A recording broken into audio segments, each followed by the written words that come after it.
Good morning, dear students. I am Haydarova Nodirabegim, the teacher of foreign language faculty.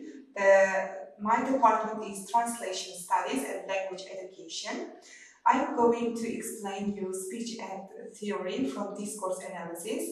So here you can find useful information about the conversational type of discourse. What is speech act theory and when was proposed? And speech act theory was introduced by the Oxford philosopher Austin in the year 1962. Austin gave a series of lectures at Harvard University, which were later published in the book How to Do Things with Words.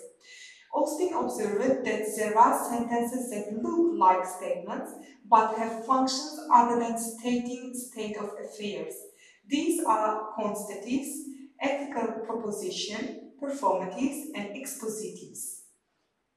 So difference between constitutives, ethical proposition, performatives, and expositives.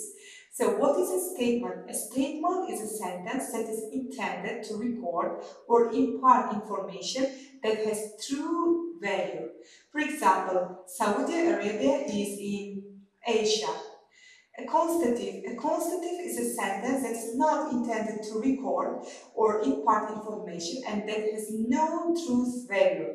For example, and because it has no reference. For example, the King of France is bald. So we can say that it is a constitutive sentence. An ethical proposition is a sentence that is intended to prescribe conduct and regulate human behavior. It may be value-laden, but not in the same way as a statement. For example, you must tell the truth. A performative is a sentence in which the saying of the words constitutes the performing of an action. For example, I named this boy Ali. An expositive is a sentence that satisfies all the criteria for the performatives, but which has truth value. For example, I argue that discourse analysis is easy. Expositives have their structure: subject plus simple present verb and that. So here you can see more examples of them. Statement, for example, I live in Methna, or I am 13 years old. Constitutives, the president of Saudi Arabia is tall. A bachelor, my wife is American. So they has no truth value. Ethical proposition, big boys don't lie. You should come on time. Performatives, I sentence you to death, or I apologize. Expositives, I admit that I broke the window, or I testify the killed girl. So what is speech act? A speech act is an utterance that has a performative function.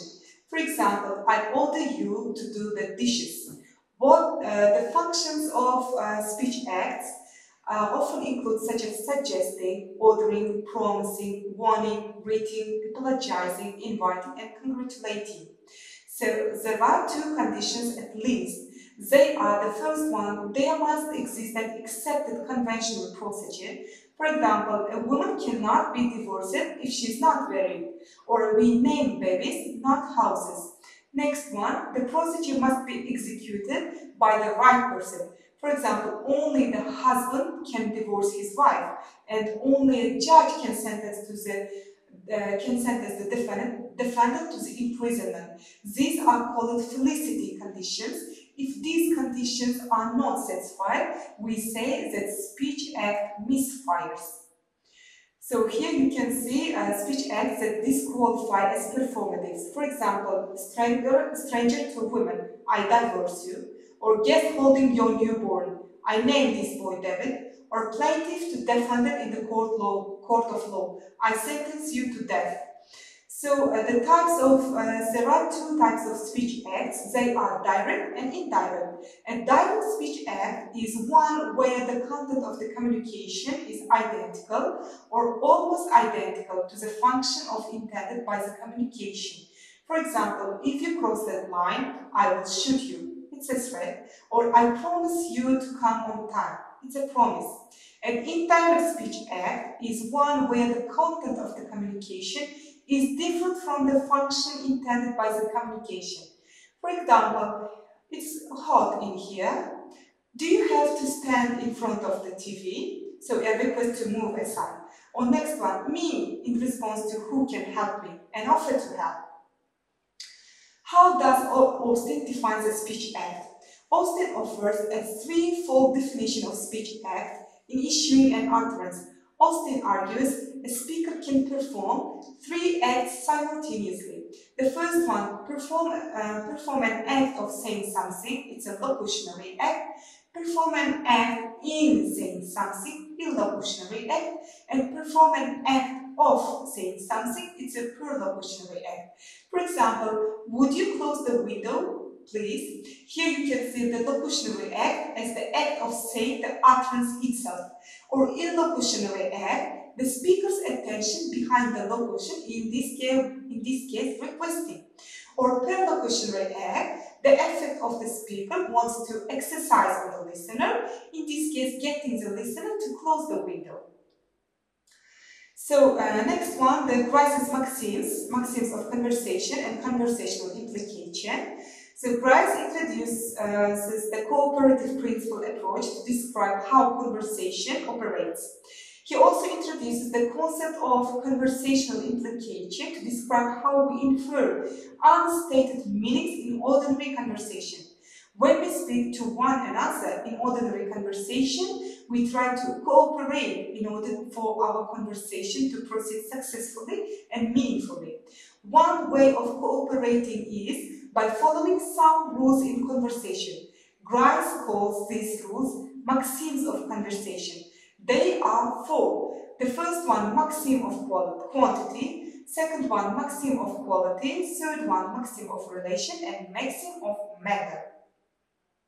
The maxim of quantity, make your contribution as informative as required.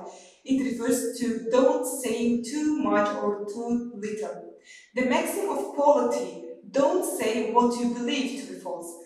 The maxim of relation refers to be relevant. And the maxim of manner refers to be clear and avoiding ambiguity. These maxims may be followed or violated in conversation. If they are followed, conversation is meaningful. If they are not, the listener will need to cooperate in order to make them meaningful. Here you can see the examples of maxims. The first one, a conversational exchange that follows all the maxims of conversation. For example, what's your name? My name is Jibril. Second one, a conversational exchange that violates the maxim of quantity. Where you in my clothes, so here you can see the violation of maxim of quantity. Did you enjoy the party last night? There was a lot of oriental food on the table, lots of flowers all over the place, people hanging around chatting with each other. Here you can see also the violation of maxim of quantity. Next one, conversational exchange that violates maxim of quality. For example, a teacher to late student. You are such a punctual guy. Welcome to class. Here you can see the violation of maxim of quality. Next one, a conversational exchange that violates the maxim of relation. Have you done your homework? My car broke down yesterday. Here you can see the violation of maxim of relation. Next one, the maxim of manner. What are your plans for this afternoon? I'm thinking of taking you to the ZOO. Here you can see the violation of maxim of manner. When a maxim of conversation is floated, it leads the listener to infer something that's meant but not said. Grice calls this as a conversational implication. For example, where is Dr. Jibril? He's in class or in the teacher's room. Maxim violated quantity. Or implication shows Mary doesn't know which of these two places Dr. Jibril is. In the example second, you can see the same thing.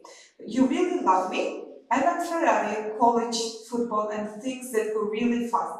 The maxim of relation is here violated, and implication shows that Mary doesn't want to answer, or answer is no. Example 3. A lot of people are depending on you. Thanks, that really takes the pressure off.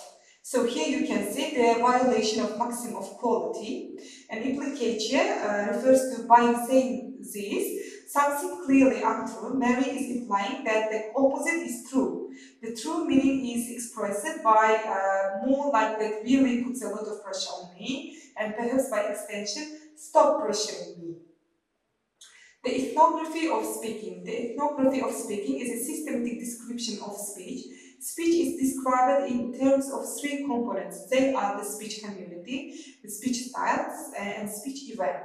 The speech community is any group of speakers that shares a linguistic code and rules for interpreting that code. For example, the Egyptian community in Unisa. Or speech styles.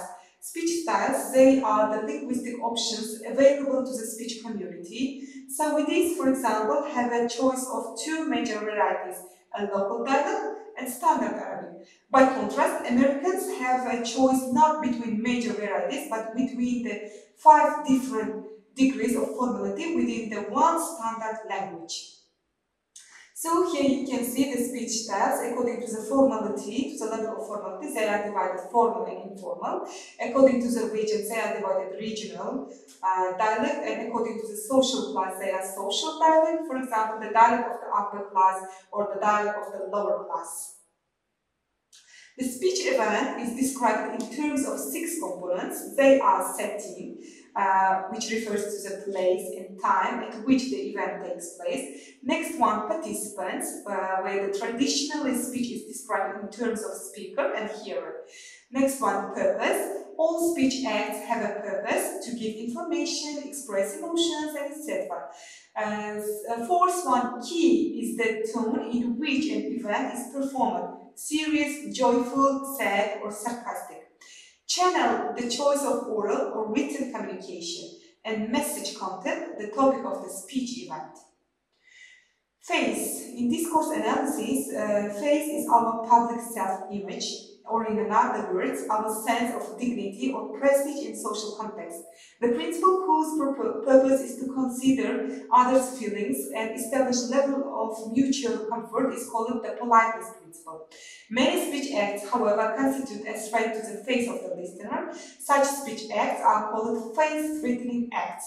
A face-threatening act may be made in 4 ways. It may be made off record. It's made indirectly so that if challenged, the speaker can deny that meant it. For example, can you change a tire? I'm busy. I'm just wondering if you can.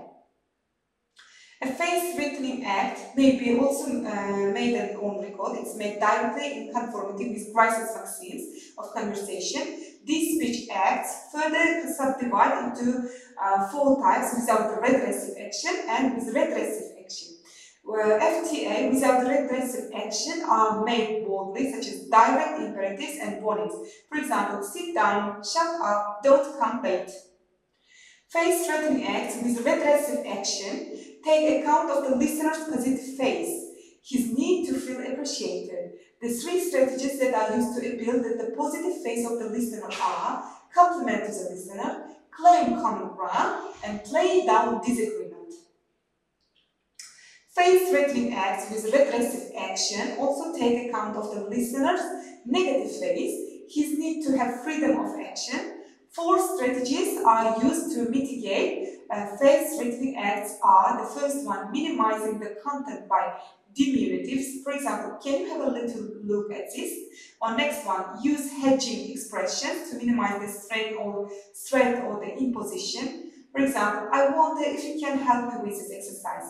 Next one, minimizing the speaker's responsibility by attributing agency to the others to no one.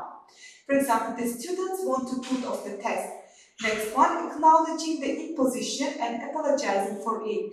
I'm sorry I'm coming without an appointment, but I need your advice on this. Conversation analysis. Conversation is organized in and through turns, one person speaking at a time.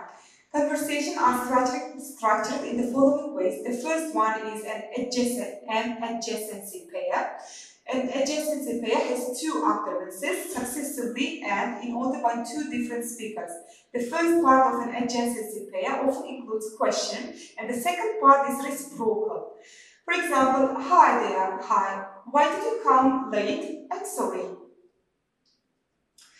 And insertion segments. And insertion segments, one pair is embedded in another pair. For example, do you know where the Pizza Hut is? Well, where do you live? I live on King Abdulaziz Road. It's not far from you. Or in side equence. In a side equence, one pair which is irrelevant is embedded in another way. An opening sequence, it's an adjacency pair used to open a conversation, and pre-closing sequence, it's an adjacency pair used before closing conversation, and closing sequence, it's an adjacency pair used to close conversation. For example, an extended example, you can say morning, morning. Do you have a minute? I'm busy, sorry. See you, see you. Features of naturally occurring conversations. So they are pauses, pause fillers, false starts, recycling, back channel support, and interruption and overlap. Overlap happens when two speakers talk at the same time. It may be intentionally and it may be unintentional, which is often resolved by one of the two participants yielding or offering the flow, giving the right to the other participant to continue. So at the end of my lecture, I'm going to introduce the terminology which are useful for you. The first one is linguistic competence. It's defined as a speaker-hearer's ability to speak and understand language in grammatically correct manner. Cannell and Swain argue linguistic competence is not enough and that there is a communicative competence defined in terms of 4 components. They are grammatical competence, the ability to use words and rules correctly; social linguistic competence, that's the ability to use language appropriately; discourse competence, the ability to use language cohesively and coherently; and strategic competence, the ability to use appropriate communication strategies. So it was my end of my lecture. I think that my lecture will be of great help for your understanding the discourse analysis subject. Thank you for your attention.